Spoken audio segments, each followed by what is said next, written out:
Is it the second? Good morning, everyone, and thank you for joining us here this morning on this very important announcement as we announce Vaccination Week of the Americas. This year is the 21st anniversary of the Vaccination Week in the Americas, or VWA, which is being held April 22nd to April 29th. And every year, as part of Vaccination Week of the Americas, more than 40 countries and territories in the Americas come together to recognize the significance of immunizing and vaccinating their populations. An exceptional effort is made to reach individuals who may not have consistent access to health services and people living in urban areas. The Vaccination Week of the Americas 2023 theme is Get Up to Date, hashtag Each Vaccine Counts. Vaccination Week of the Americas has been a critical force in immunizations in the Americas, resulting in more than 806 million people being vaccinated against various diseases since 2002. Bermuda will be celebrating in 4 ways. 1, we are continuing with the advancement in reducing the number of vaccine-preventable diseases that have caused death and disabilities to children worldwide, such as measles, rubella, polio, whooping cough, and tetanus. 2, we are encouraging parents to vaccinate their infants and children according to the Bermuda Childhood Immunization Schedule. 3, we will create a significant recognition of Vaccine Week in the Americas and immunization to promote vaccination as a productive means of fighting childhood diseases. And 4, we look to expand on policies that will increase trust in vaccination through strategies targeting community stakeholders. In addition, on Friday, the 28th of April, the Department of Health will hold its dance walk with Burmy Jeremy throughout the city of Hamilton, and that will start at 12:15. If you are out and about, take a picture with Burmy Jeremy, upload it to your social media, and tag the Department of Health Bermuda for a chance to win a prize.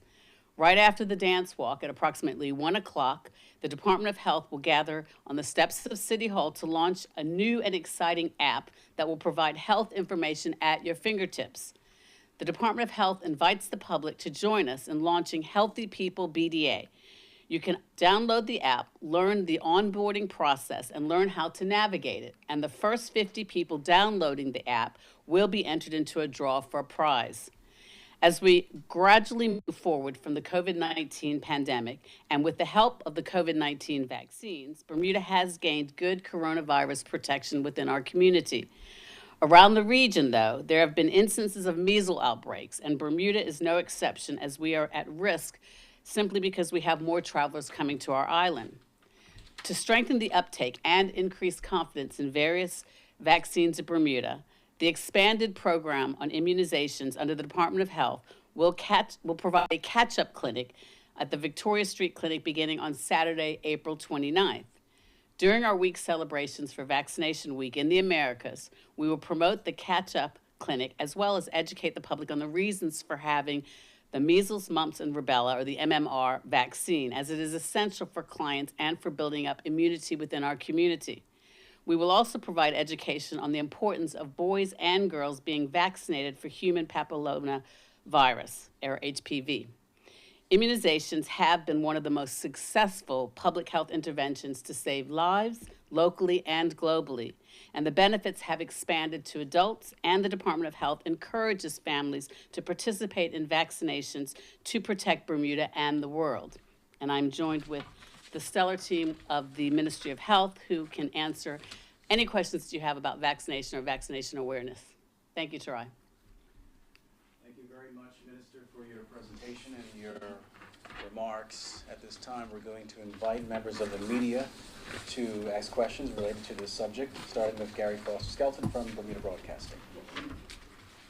Thank you, Minister, and the Ministry of Health team. So, looking back over the pandemic, there had been reports looking at News Medical on US stats that between 2019 and 2021, the percentage of infants who receive full 3 doses of vaccine against diphtheria, tetanus, fell by 5%.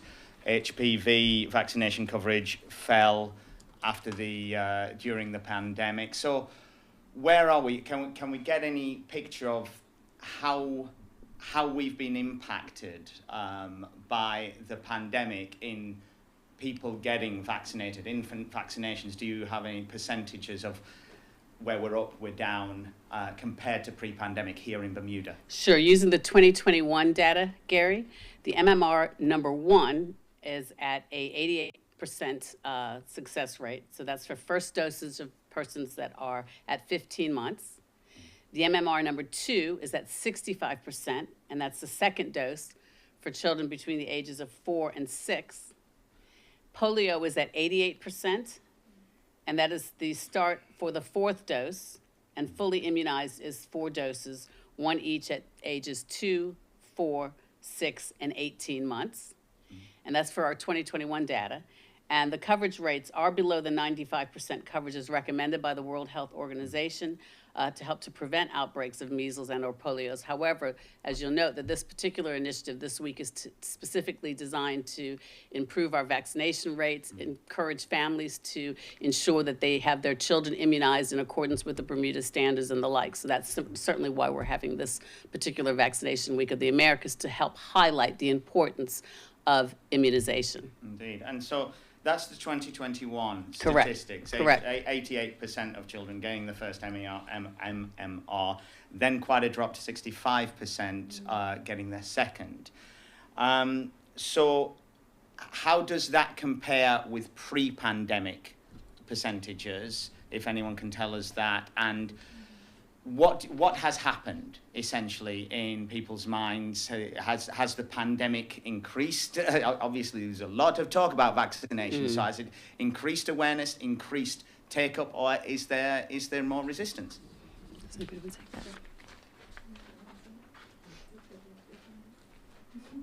Thank you for that. And that's a really important question. And we've had some of our resistance around that we know occurs, and just even for access to people's perception during the pandemic, and so not coming to get vaccinated during that period. And so that's why we're really trying to rebuild back better and improve the immunization coverage. So pre-pandemic, you were aware of our vaccine strategy that we had 2018 to 2021, and that was the beginning of that. And we saw some positive results just at that time, and they had increased. So they've gone back down again during this period, and we're looking to spend this week rebuilding.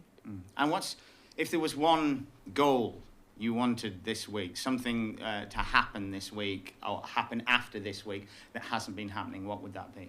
Certainly for everyone to come, those who haven't had their MMR to be vaccinated and do the catch up, because as the minister mentioned, we're just a journey away. Measles is occurring in other areas, and it's really important for us to maintain the gains that we have achieved over the years, and that has been with high coverage. Our goal is to have coverage for all of our vaccines at almost 95%. That helps us to have herd, what we call community immunity, so that we're all protected from these diseases. And as you know, we travel quite a lot as well.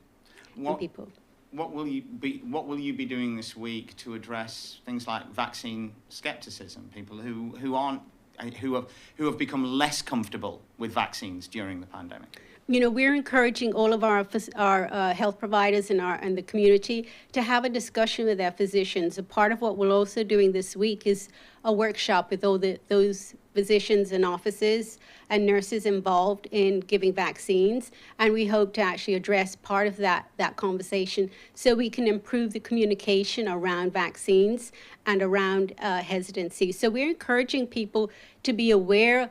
This is Vaccine Awareness Week, and for people to have those discussions with a trusted health provider. And it's important conversations to have.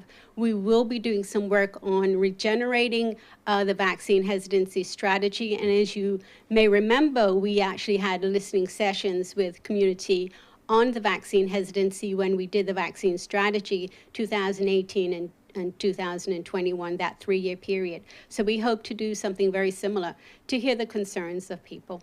But I want to reiterate, really, vaccines are safe and effective, and we really do encourage everyone to come and discuss their vaccination and discuss their concerns. And my final question would be, we did see during the pandemic, there was a demographic difference, racial demographic difference in those who, in where the majority of the vaccine hesitancy was. How is your approach to that? Well, and we now have our health visitors that are actually back out in the community doing home visits as well, which they were making contact with families before. So we're back out in the community and resuming much of our preventive health programs that include our health visitors reaching out to families as well. Okay, thank you very much. Thank you. Thank you, Gary. At this time, we invite Sean Connolly from the Royal Gazette. Oh, hello, Minister Good and morning. members of the team. It's nice to see you. Sean Connery from the Royal Gazette.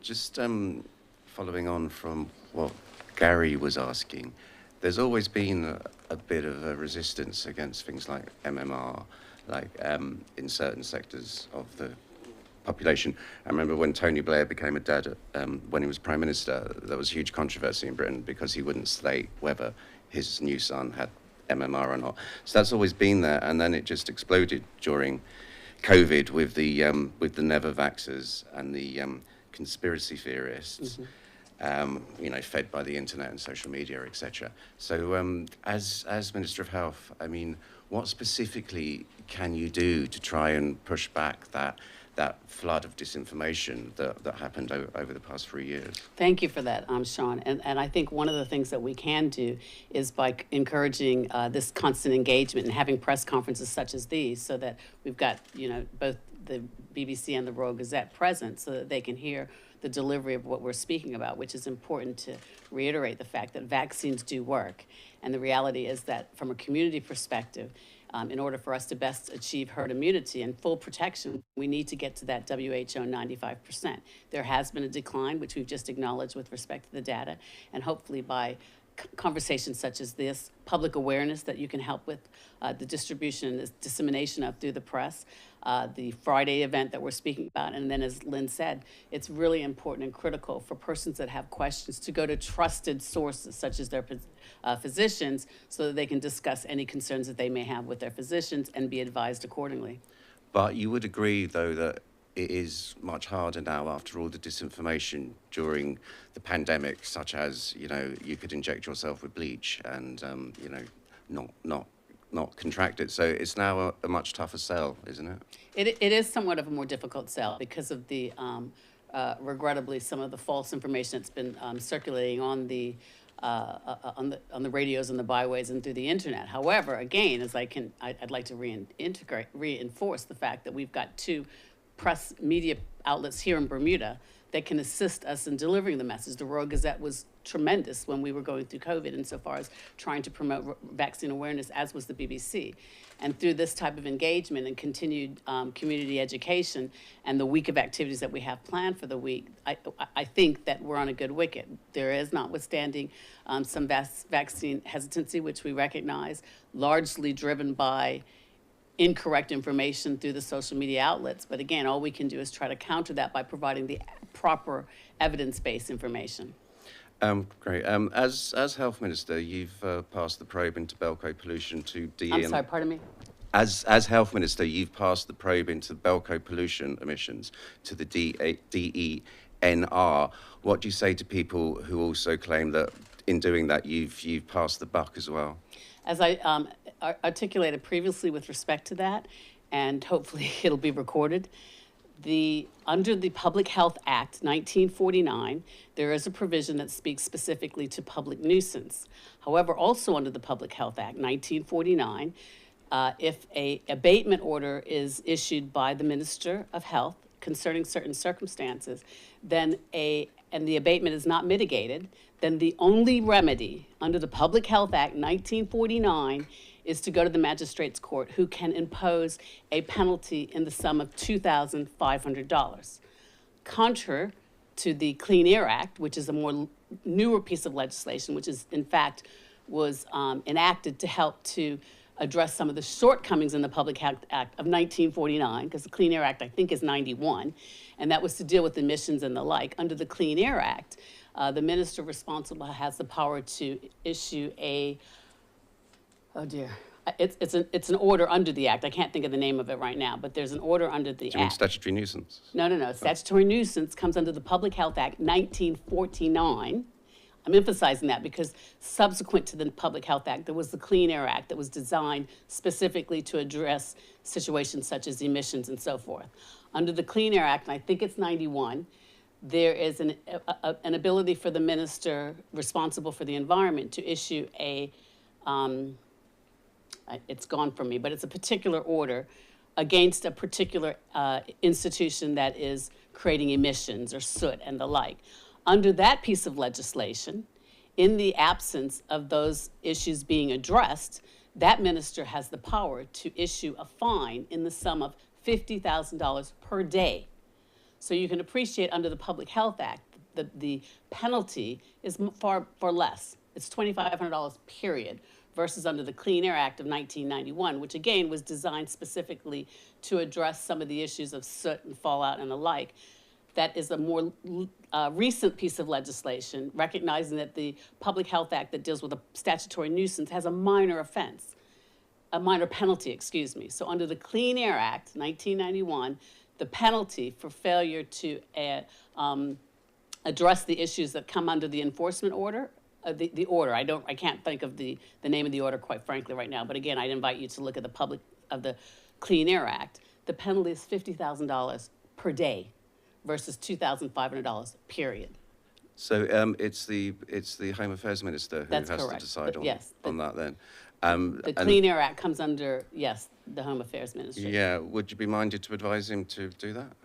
Would I be minded to advise him? These are discussions that have been ongoing for several weeks now, and the minister, as well as myself, have committed to the residents of Pembroke our desire as a government to address these matters as expeditiously as possible. Do you know when we might get a decision on that, though? Because this has been going on for a very long time now. As I understand it, as was released by the minister last week, that those are matters that are under his purview, and he is expediting the review of those matters as soon as possible, recognizing the overall importance to the residents in particular that are impacted.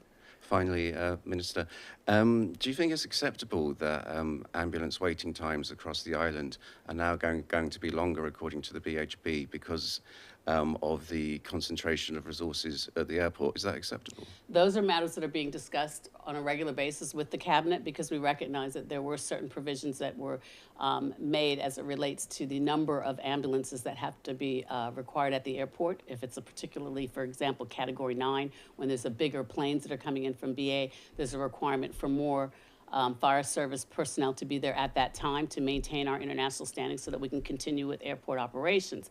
However, we also recognize that the benefits associated with having island-wide ambulance services are critically important, and those are matters that are being discussed and weighed into so that we can address those expeditiously to ensure public safety, and that I can say is of paramount consideration and importance to the government of Bermuda.